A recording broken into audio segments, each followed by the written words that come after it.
Nih, contoh nih, ente punya duit 10 lembar. Nah, diambil 7 lembar, tinggal berapa ya? Tinggal nyawa lah. Lah, kok tinggal nyawa sih? Yang digebukin yang ambil duitannya. Serem banget. Ente keturunan preman mana nih? Nih, ane ganti dah pertanyaannya. Ada 10 es krim, ente makan satu, sisa berapa ya? 9 lah.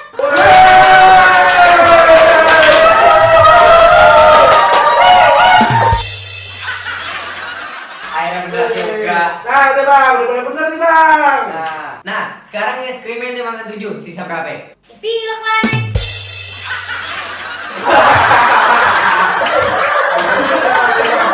Ini perusahaan apa sih?